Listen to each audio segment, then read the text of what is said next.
friends, welcome to my channel Sushant. Today we are going to start a new topic that is about studying the games of world champions and what we learn from different world champions.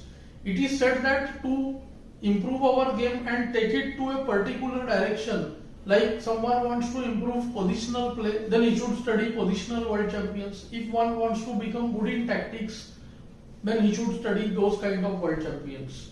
But I think we should study both the style which we want to pursue and the exactly opposite ones. We can do them one by one. So I am starting my lecture with games of Capablanca to show what we can learn from his games. What was his mastery? As I said in the title, is he a genius, a tactician or an endgame expert? Like most people feel he was great in endgames, but see, a player of that high level cannot just be good at one thing, right? Overall the game has to be good. And the point is that I am going to show you two examples today where we will see tremendous tactical ability and he gets into superb endgames using his tactical ability exactly opposing Tal's style. Tal used to get into tactics and then finish off the game with some dazzling combination and mate the opponent.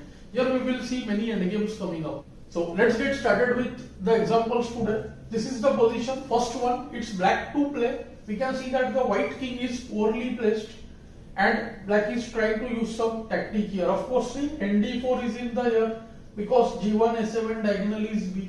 But who would expect the trade of queens? See, knight d4, q d4, qc5, and after qc5, bc5, black mates. So of course, the d4 queen has to be protected. There comes ne2, but what will black do after that? Because see, qd4, nd4, bc5, c3 leads to nothing. I will show you the line.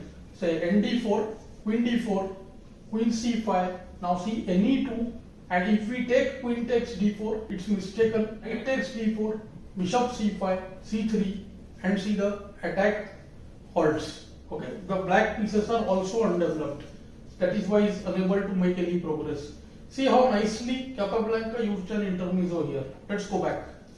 So here black plays the very strong qb6. Now this move gains an important tempo. The threat is bishop c5. So white is almost forced to go qb6. Suppose white goes bishop e3. Then we have a very interesting line. F takes e. Queen takes h8. Since the queen is not pinned anymore. Now comes bg7. Queen h7 forced. And now the very strong queen f6.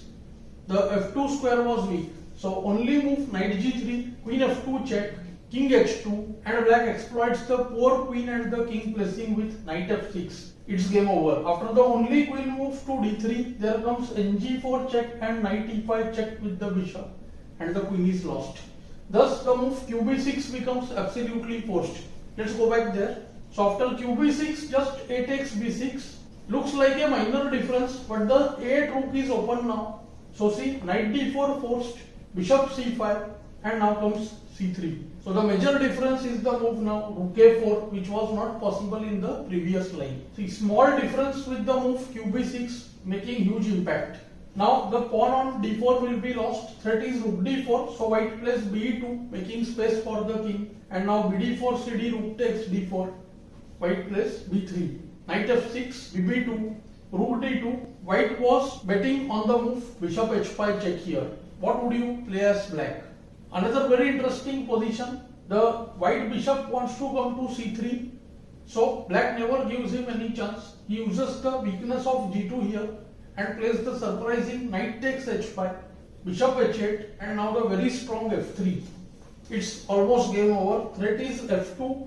Let's say bishop c3, then f2 check, king f1, and bishop f5. So bd2 would be met by bd3 checkmate. Thus gf3 was forced. Let's go back there. So white had to play gf3 and now comes knight f4, bishop e5 attacking the knight. But now black makes a forced combination with rook g2 check. Rook g2, king f1, rook f2 check. If king goes back to g1, then knight e2 mates. So only move ke1, and now see knight d3 check. White resigned. The bishop is falling off, and once the bishop is gone, we see the g3 pawn going to g2 and black wins. See, such a brilliant game for a 13-year-old. Capablanca was just 13 when he played this game. We are going to look at another example to make our point more clear. Let's go to the next position. So this is the position. This time Capablanca is white, and once again he makes a combination to get a clearly better endgame. Let's see how. White plays the move e6.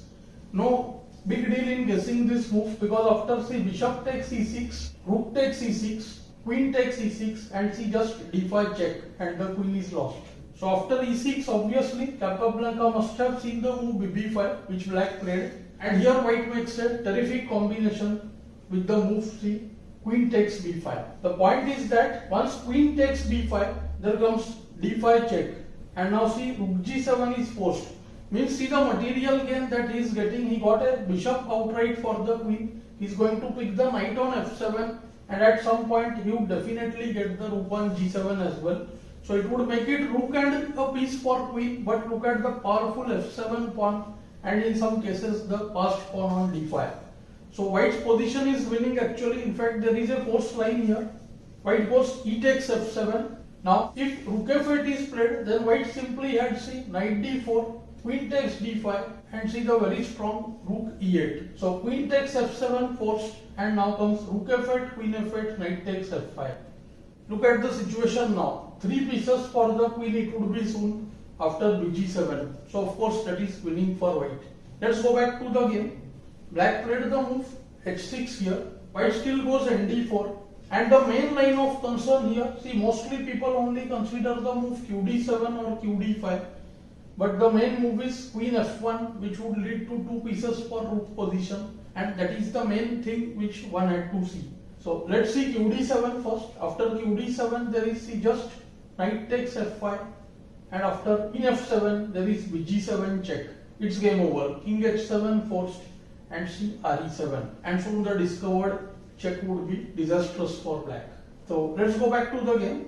Black played queen f1 here, to which white goes see rook takes f1 forced, and now rook takes f7. So this was the point white had to see very clearly. Now comes rook takes f5, forcibly trading the rook, seeing that the resulting position after rook takes f5, knight takes f5 is winning for white. Let us see how. King h7, and now see knight guards some specific squares along with the bishop. So bishop and knight will try to cover different colors here. Knight goes to e7, guarding the g8 and the g6 square. So this king is the cutoff. g8, g7 and g6 all are blocked, and the pawn on d5 is supported too. So rook f8, threatening rook f2 check. So kg2, black rushes to trade pawns with h5, because idea is clear. If all the pawns here are traded, then drawing chances will become very high. So d6, g4, h takes g4, h takes g4, bishop e5. Simply firstly protecting the pawn on d6, and white wants to go d7, bc7, winning the rook for the pawn. So king h6, hurrying to get the king from g5, and here comes d7. At first see it looks like a blunder, because rook d8 and the d7 is lost. But see the tactic that Capablanca makes here. Rook d8, and there comes the surprising knight g8 check. See the point, if rook takes g8 then bf6, which happened in the game, and if king g6, knight f6, first protecting d7, king goes to f7, and bishop c7. We will have a very similar position in the game after kf6, bd8, ke6. We'll come to that soon. So let's go to the game.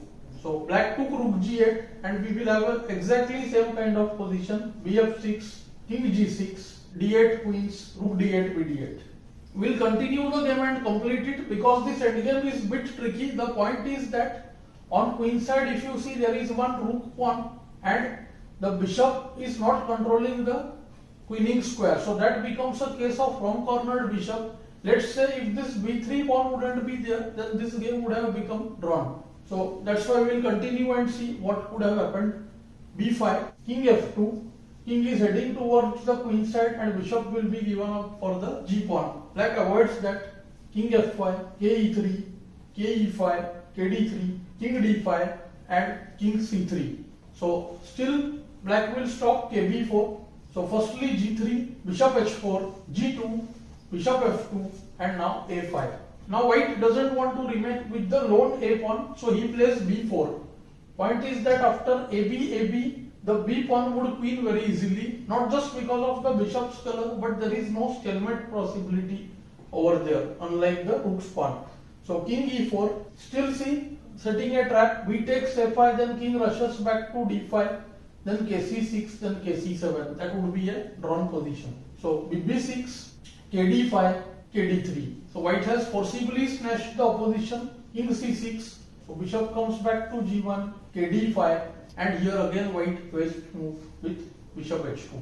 So this is the zugzwang position. King goes back to c6, kd4, a4, king e5, kb6. The game is nearing an end, kd5 and king a6. What would you play as white over here? See, the moves kc5 and kc6 look the same, right? But had white played kc6 hastily, then there is a surprise. g1 queens, and after bishop g1, see, it's a stalemate. This was the trap set by black. So white was careful. Of course, Capablanca didn't fall for this. White played kc5, and after ka7, king b5, black had to resign. Black resigned after kc5 itself. Both pawns would be lost and the b pawn would queen very easily. So from these examples we can see the type of Capablanca's play. So continuously if we study a particular game, we can extract a lot of qualities from that player, and that can help us improve our game, and definitely we tend to think that way in our own games. I hope you have found this lesson useful and instructive. Do let me know in the comments below. Thanks for your time.